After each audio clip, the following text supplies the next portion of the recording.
Assalamualaikum warahmatullahi wabarakatuh. Sesungguhnya Allah tidak melihat bentuk, rupa, dan harta kalian, akan tetapi Allah melihat hati dan amalan kalian.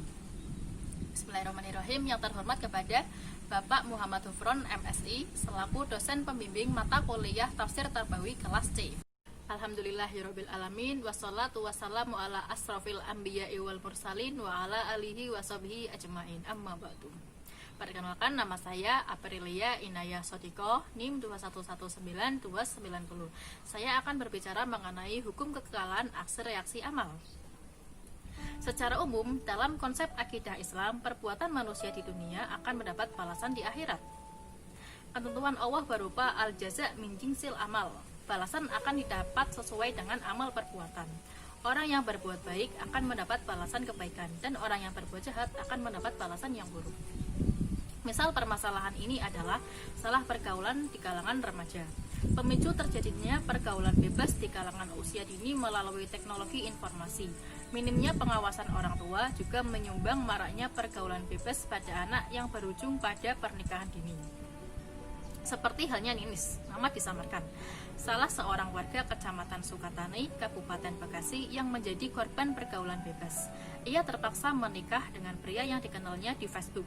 Ninis yang masih berusia 15 tahun mengaku terbuai rayuan Dendi dan akhirnya menerima ajakan pria tersebut untuk bertemu di sentra Grosir Cikarang. Pertemuan mereka berujung menjadi dekat. Ninis dan Dendi kerap bertemu dan memutuskan pacaran. Merasa nyaman dengan sosok Dendi, Ninis pun terbuai menerima ajakan Dendi untuk bersetubuh. Meski belum lama mengenal remaja tersebut, kejadian itu membuat Ninis hamil di luar nikah. Saat itu, Ninis duduk di kelas 3 SMP. Kehamilannya membuat ia malu untuk sekolah, sehingga ia membolos selama 5 bulan. Ninis juga minta pertanggungjawaban Dendi untuk menikahinya. Mereka pun akhirnya menikah. Setelah pernikahan, Ninis dan Dendi tidak tinggal dalam satu atap. Ninis tinggal bersama orang tuanya, sedangkan Dendi tinggal bersama orang tua Dendi. Kini nasib rumah tangga mereka semakin tidak jelas. Dendi bahkan telah memiliki kekasih baru. Ninis mengaku menyesali pergaulan bebasnya yang membuat hidupnya kini berantakan. Ia bahkan ditinggalkan suami secepat itu tanpa diceraikan, karena hanya menikah secara agama tidak terdaftar di catatan sipil karena usianya yang belum memenuhi persyaratan.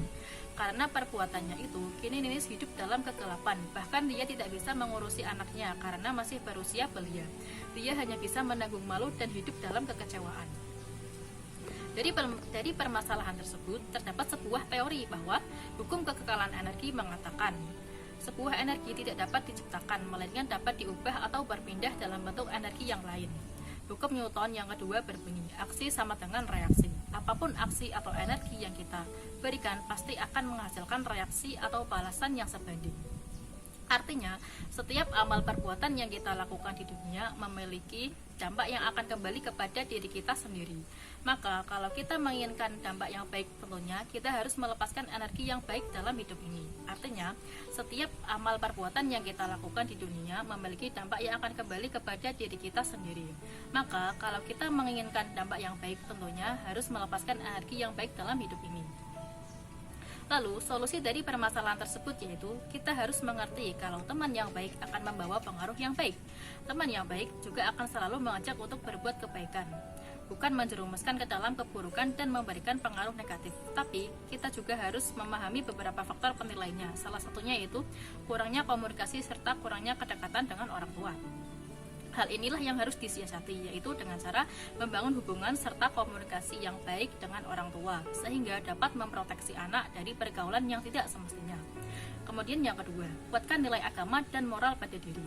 Remaja saat ini harus terus menguatkan diri mereka dengan nilai agama serta moral yang ada sehingga dapat terhindar dari hal yang tidak diinginkan melalui pergaulan yang bebas di lingkungan sosial. 3. Mengikuti berbagai kegiatan yang positif. Salah satu cara yang terbaik dalam menghindari pergaulan bebas adalah dengan cara aktif dalam mengikuti berbagai kegiatan yang bersifat positif, baik di sekolah maupun di lingkungan rumah. Melalui kegiatan positif tersebut, maka kita akan memiliki waktu yang berharga untuk melakukan hal yang bermanfaat pula, serta dapat menghindari hal-hal yang bersifat negatif. Batasi penggunaan media sosial. Anak remaja masa kini memang seakan dituntut untuk mampu menguasai teknologi. Namun tentu saja selalu ada dampak buruk yang dihasilkan dari kecanggihan teknologi. selanjutnya yaitu dalil larangan berzina, terdapat dalam surat Al-Isra ayat 32 yang artinya, dan janganlah kamu mendekati zina, sesungguhnya zina itu adalah suatu perbuatan yang keji dan jalan yang buruk. Juga Nabi SAW bersabda, tidaklah seorang laki-laki berkhawat dengan seorang wanita, melainkan yang ketiga dari mereka adalah syaitan. Hadis riwayat At-Tirmizi. Juga Nabi SAW bersabda, tidak ada dosa yang lebih berat setelah syirik di sisi Allah dari seorang laki-laki yang menaruh spermanya di dalam rahim wanita yang tidak halal baginya. Dengan demikian, sudah sepatutnya kita sebagai umat Islam menaati perintah dan larangan Allah Subhanahu wa taala, karena Dialah yang Maha mengetahui segalanya. Tentu Allah menciptakan aturan untuk kebaikan dan kemaslahatan umat manusia. Pasti terkandung banyak hikmah di dalam aturan-aturannya. Dari contoh yang telah disebutkan, seorang gadis belia yang melanggar aturan Allah, yakni dia berzina, maka dirinya mendapat balasan langsung di dunia berupa kehancuran dan kegelapan masa depan, serta kepahitan hidup dengan ditinggal begitu saja oleh suaminya. Oleh karena itu, kita harus memikirkan perbuatan kita, apakah itu diperbolehkan atau dilarang. Karena semua perbuatan yang kita lakukan pastilah terdapat balasannya, entah itu langsung di dunia ataupun di akhirat kelak. Sekian sepatah kata dari saya, kurang lebihnya saya mohon maaf. Wassalamualaikum warahmatullahi wabarakatuh.